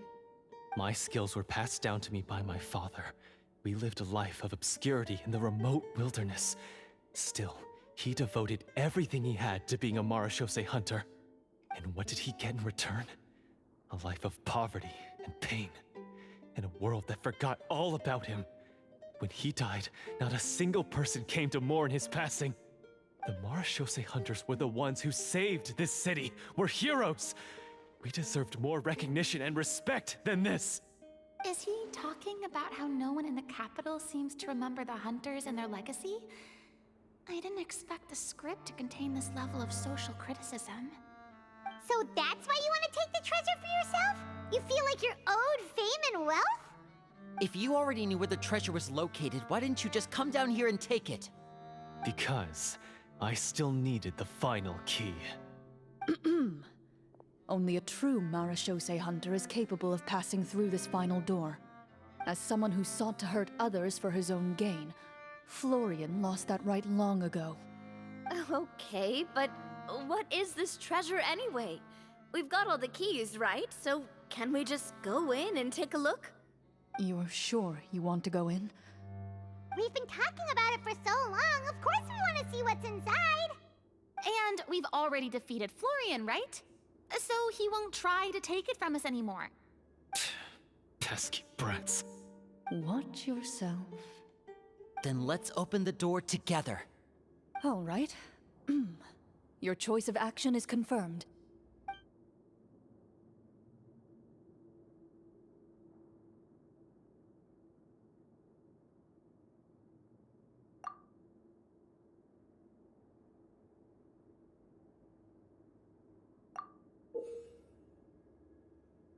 The door to the treasure, sealed and undisturbed for more than 100 years, finally swings open. You hear the shrill wail of the door hinge as it rotates for the first time after years of disuse, almost like a sleeping giant letting out an extended yawn. You get the impression that the secrets buried behind this door might be just as heavy as the sound you just heard. It's open! Come on, let's go in! Paimon wants to see what's inside! Ooh, me too! Ugh, uncovering hidden treasure is the most exciting part of adventuring. What do we have here? Uh-huh. A stone tablet? And some shabby weapons? You call this a treasure vault? Looks more like an abandoned warehouse! Maybe the troop ran out of budget at the end? They provided a super immersive experience at the beginning only to drop the ball at the most important part? They could have at least filled this place with cardboard Mora or something! Wait, I get it now. Paimon, this is the real Marachose Hunter treasure. Huh? This is it? The Marachose Hunter treasure is just a stone slab and some broken swords? I can't believe it. I refuse to believe it! Whoa, are you okay? The Marachose Hunter before you appears to suffer a serious mental breakdown. He needs to leave the room for a moment to collect himself. One of you seems to understand the significance of the treasure already. If the rest of you wish to follow suit, you may remain here in the meantime and explore your surroundings. So, how are you doing?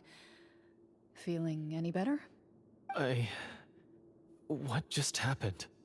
Do you remember how you got here? Or what happened to your body just now? I remember now. I brought you here because I wanted to... The explosives in the cave! You mean these? Huh? How did you... I could tell something was off the moment I stepped into this cave, so I kept an eye out. I've already dismantled the whole thing. So the strongest champion duelist in all of Fontaine saved the day once again. Guess I shouldn't be surprised. It would seem your skills as a Marachose hunter are as sharp as ever. I deserve some answers, don't you think?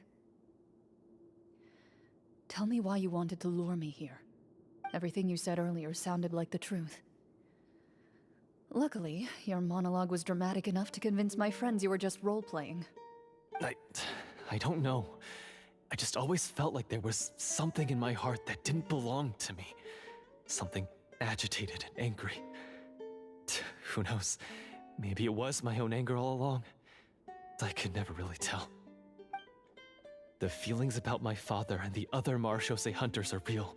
It just wasn't fair. I was angry, bitter that no one remembered them or praised their accomplishments. I don't know when it started, but at some point, my anger came to completely consume me. At that point, I remembered the legend my father used to tell me. The one about the treasure. But if the treasure was all you cared about, why plant all those explosives? Wouldn't they just destroy the treasure and bury you along with it? I can't remember. My head is a mess. It felt like there was this voice telling me to eliminate the hunters, but now it's gone. From your description, I suspect you were dealing with a devorator. Devorator?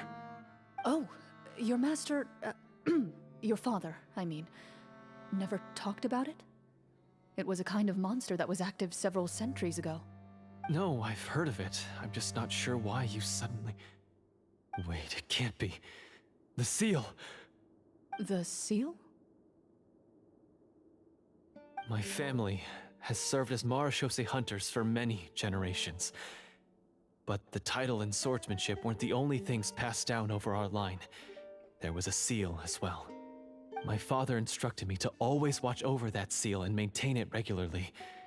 He said it had been passed down over a truly ancient age, and protecting it was our clan's most important duty. But I neglected that duty after he died. I finally decided to come down and check on it one day, and that's where my memories become fuzzy.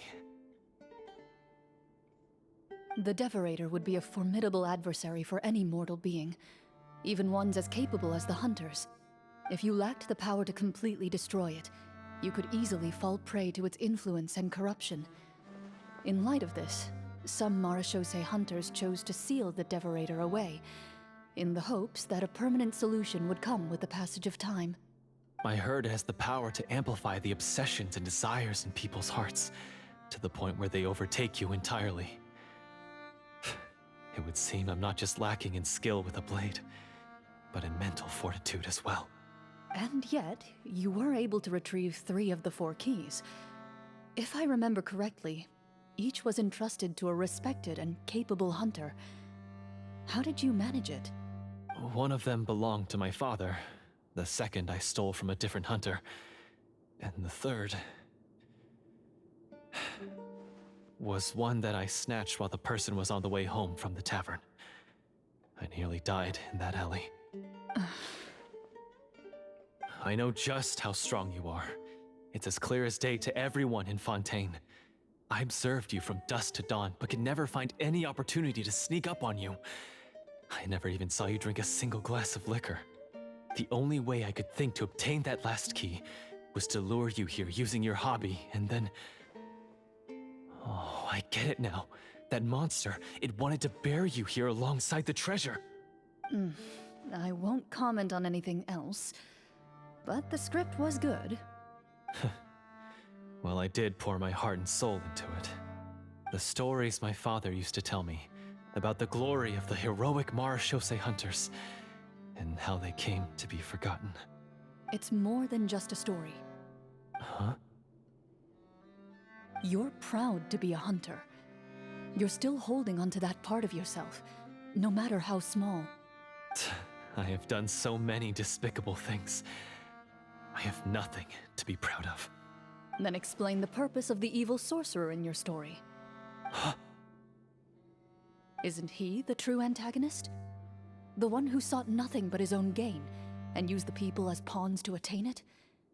In your heart of hearts, he was the one you truly wanted to defeat. But I've already tainted my sword.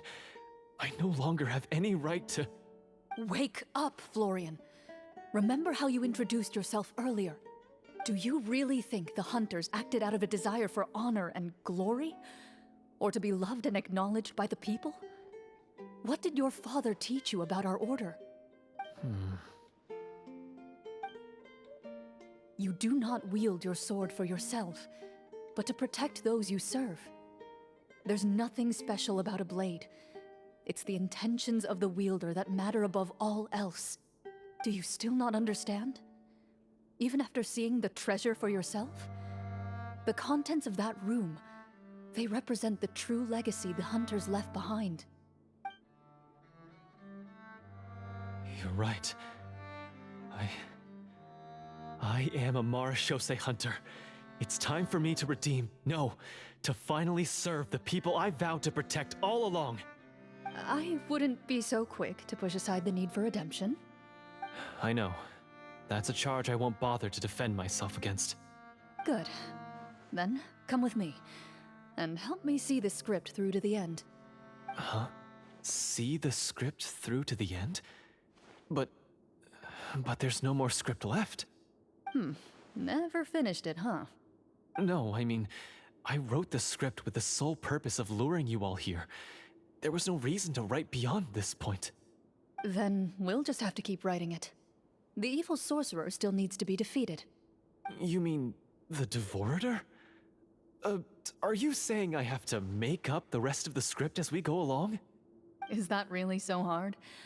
You've already written most of it. Surely you can write an ending where the hunters win and justice prevails. I'll be there to help you too. You aren't afraid your party will fall into danger? I know what my friends are capable of, and they're all quite skilled. Besides, I need their help. Then, are you going to tell them the truth about all this? I don't intend to spoil the fun. Sometimes, protecting dreams and fantasies is more important than exposing the truth. Don't you think?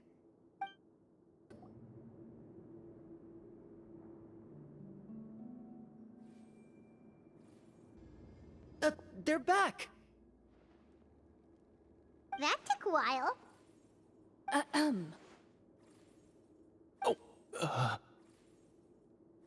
Ahem! My fellow Marachose hunters, please forgive me, for I have sinned. Tone it down. Sorry. After crossing swords with you and witnessing your courage in battle, I've rediscovered my true self and regained my pride as a Marachose hunter. Oh, do I smell a redemption arc? I confess, I was brainwashed by the evil sorcerer. He asked me to lure you here so he could bury you in this cave. That little... Wait, you're saying all of that wasn't you, but the evil sorcerer? That's right. He's adept at manipulating the hearts and minds of the people. I fell under his influence because I did not possess a strong enough sense of will.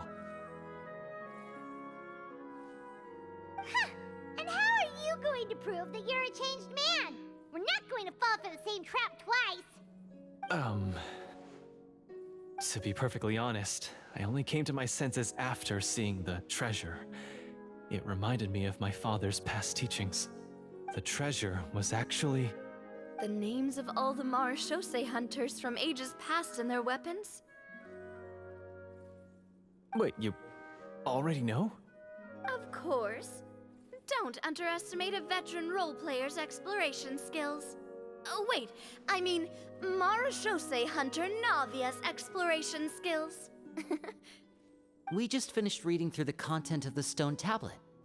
That tablet recorded the lives of some fascinating people. For example, this Marachose hunter called Est. She inherited the responsibilities of the Golden Hunter and passed judgment on many people. But in private, she had a very easygoing personality. Her favorite pastime was singing and dancing with her friends, and she was said to have a beautiful voice. So, she was just like you. Oh, you really think so? Well, when you put it that way, I suppose I also have a few things in common with this Walter. Working as an executioner, he supposedly used a countless number of tricks to confound his enemies in battle. Oh, if only I could have seen the feats of magic he pulled off back then. Their lives were all so exciting. You could write so many cool books about their accomplishments. How could they have all been forgotten?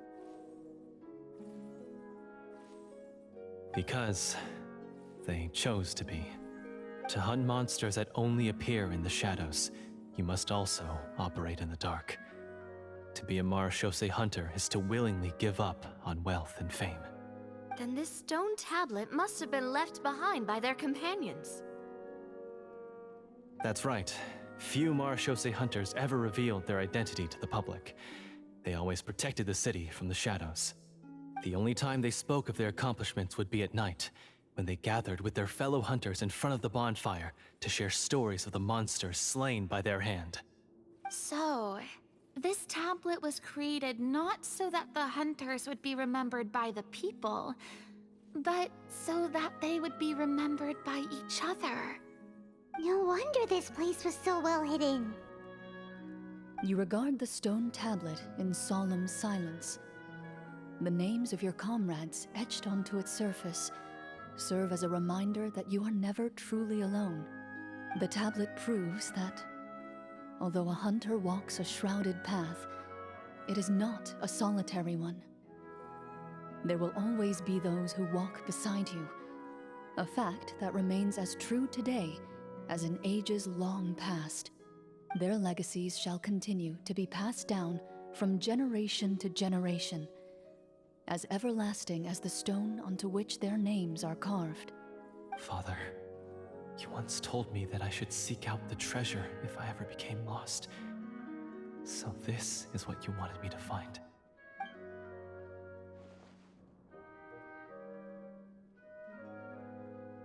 Thank you, my friend. You are very kind.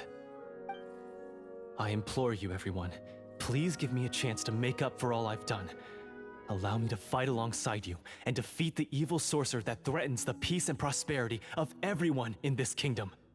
Well, I say we let you join. Sounds good to me too. Everyone makes mistakes. What matters is what you do to make up for them. I have no objections, but Mr. Florian, do you even know how to defeat the evil sorcerer? When he took over my mind, I gained some insight into his thoughts. Every time I thought of the treasure, he reacted with a strong sense of fear. Huh? He's afraid of the treasure? But there's nothing here except some broken weapons and the stone tablet. What if the secret's hidden inside these weapons? GM, permission to investigate.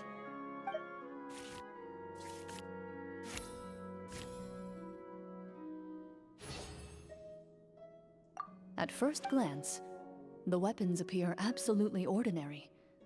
But as you observe them, you notice a faint energy emanating from within.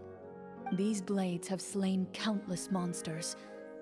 Though it's been a long time since they were used in battle, their edges remain sharp, as if they're simply waiting for the next worthy hunter to carry on their legacy. So basically, take these with us, right? I'll take this weapon, since it used to belong to Est. Maybe it'll find comfort in being held by someone who appreciates the arts. Ah, good idea. I'll take Mr. Walter's bow then, from one archer magician to another. Paimon's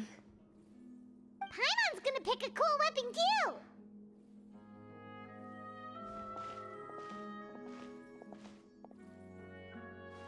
As you grip your weapons, you can almost feel the will of past hunters coursing through your being. It's a feeling of courage, determination, a silent vow passed down from generation to generation that says, eradicate the monsters, no matter the cost.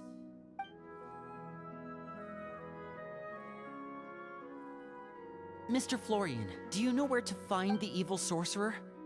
I was able to see his surroundings when our minds were connected. I believe he's currently hiding out at the church in the kingdom. We must be extremely careful. He's spent so long living among monsters that he's now taken the form of one. He will not be easily defeated. Then why don't we explore some more and try to find some higher level gear? We don't want to just fight him and lose, right?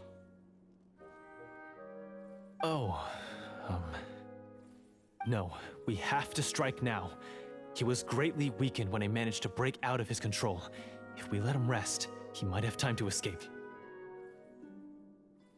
I agree with Mr. Florian. We've got to act while we have the advantage. Don't forget, the people of the capital are counting on us.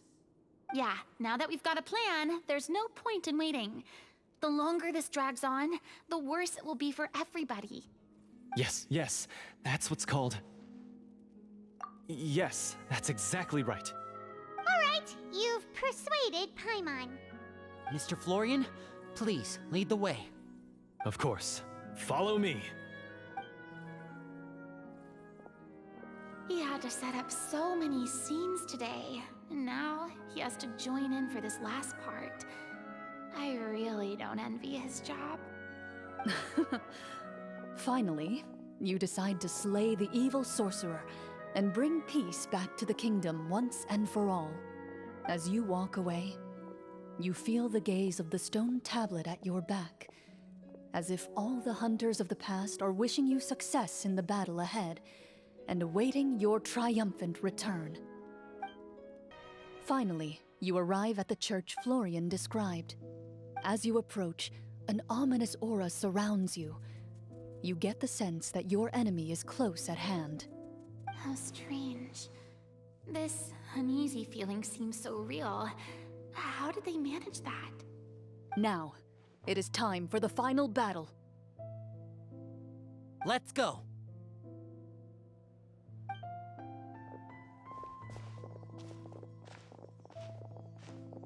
Florian, wait. What's wrong? I think you should wait outside. You've already been corrupted by the Devorator once. It could easily re-enter your mind and take control of your body. I don't think it's a good idea for you to be this close. If it corrupts you again, it's possible you might take on a new form entirely. That's exactly why I have to go. Why I should be at the very front. You mean... Yes. I intend to lure it into my body. That's too risky. If things get out of hand, I might have to kill you. Do you understand how dangerous this is? I understand, but if I do this, you'll have a clear and visible target. The Devorator will have a hard time passing up a chance to enter a body it knows how to control. You won't have to worry about any of your friends being taken over. You're not like me, Miss Clorinde. You're a just and powerful Marechaussee hunter. The monster broke free due to my error. It's only right that I shoulder the responsibility for its destruction. This is... something that I have to do. Consider it a duel to restore my honor. My only request is that you give it your all. I understand. Then, as a champion duelist, I hereby accept your request for a duel, and extend to you my most sincere regards. Thank you. The battle is now upon us. Let the Devorator once again tremble under the blade of the Marechaussee hunters.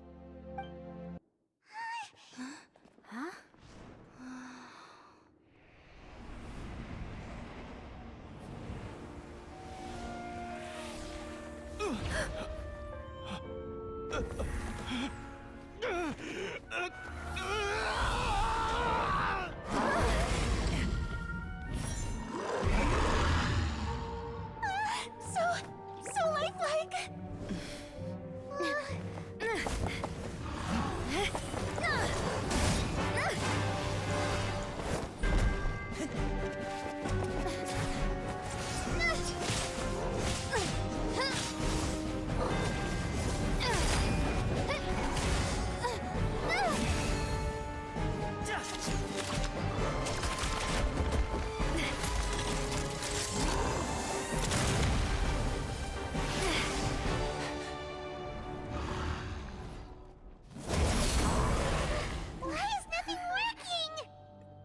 This foe is not invincible.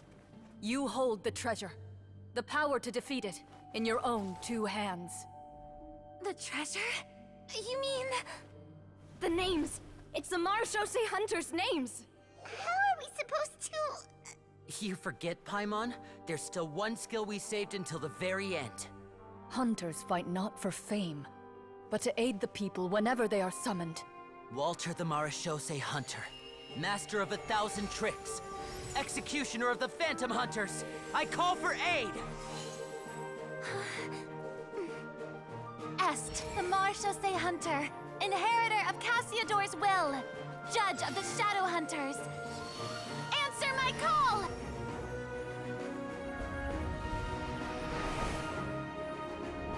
Petronia, protector of justice and order. The hunter I respect the most. Thank you for saving my friend, the best one I'll ever know. Please, lend us your strength!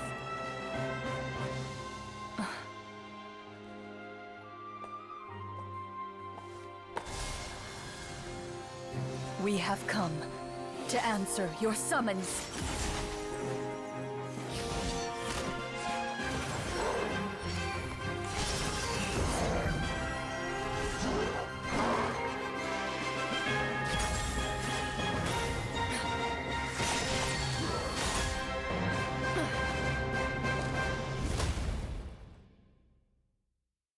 And so, the monsters were eradicated, and the sorcerer was defeated.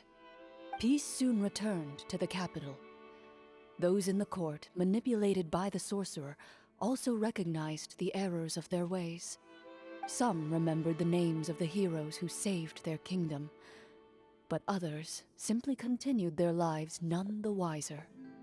Such is the story of the Marechaussee Hunters. They pursue the phantoms in the darkness and exterminate all who pose a threat. They will always protect the city and those within it, even should all memory of their accomplishments be forgotten by the very people they serve. assuming we've finally reached the end of the script. Yes, you've reached one of the better endings. It's a pretty solid story overall. I thought it was just an ordinary adventure at first, but the further we got into it, the more impressed I became with the production and the plot. That final battle especially. All the effects were super realistic.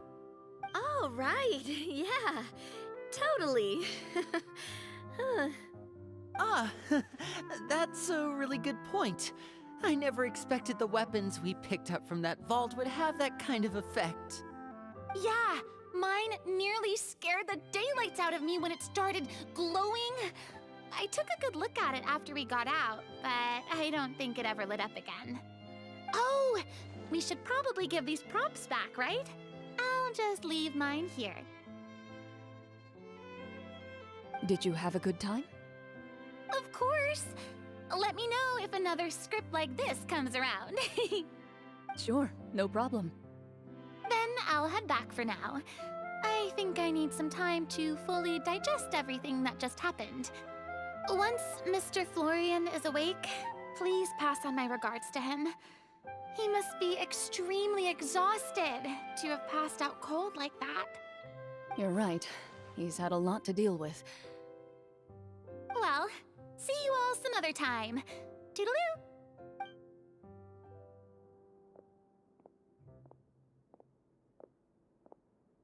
Okay, so, can I ask now, I think it should be fine, yeah. what in the world was going on back there? So you saw through all of that? That time in the cave when you told us to close our eyes, it'd be weirder if we didn't notice anything. I was dying of curiosity the entire time. I mean, you did a pretty bang-up job of pretending nothing had gone wrong. Farina actually looked like she thought all of it was planned. Guess none of us wanted to be the one to break the illusion. What are you all talking about? Oh, wait. Don't tell me Paimon never... Oh, this is all my fault. It's not too late to cover your ears. Here, Paimon, I'll do it for you. Bit late for that, don't you think? You're saying everything that happened back there wasn't actually part of the script? It's probably more accurate to say this was never a real scripted story to begin with. What? So loud. My head. Hey, you! Get up right now and explain yourself! No shaking, please! Oh, my head.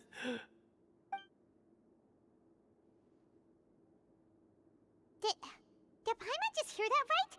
You guys made up that whole last part on the spot? It's not nice to lie to people, but Paimon's gotta admit, that was a really good story, Florian. Oh, and nice improvisation, Clorinde! Yeah, it was like watching a magician improvise a spectacular magic trick after forgetting an important prop. If Paimon knew something was wrong with that vault, she would have floated straight in the opposite direction. Everything was under control. As if you've ever described a situation as being out of control. I'm pretty sure any situation you consider to be easy to handle would scare a reasonable person half to death. Guess I'm just used to it. You must run into a lot of unexpected situations then. That explains why you're so good at coming up with things on the spot. As for you, Florian, I know there's no excuse for what I did. I'll turn myself into the guards at once, confess my crimes, and accept any punishment that comes my way. I would say you've already suffered more than enough. What? You may have been blinded by fame and fortune in the beginning, but your actions during the final battle had proven you to be a true Marechaussee hunter. You'll be far more used to the city above ground than below. Your job as a hunter is more important. But... Of course, you'll still need to take the keys and pay a personal visit to the 2 hunters you wronged. Prepare to accept any terms they give you as well. Yes, of course. As far as I'm concerned, though, your showing in the duel was enough to prove your honor. Then I'll do exactly as you said. I'll go return those 2 keys right now. Thank you so much, everyone. I'll do my best to prove myself worthy of the second chance you've given me. I swear this on my name and honor as a Marashose hunter. Until we meet again, everyone.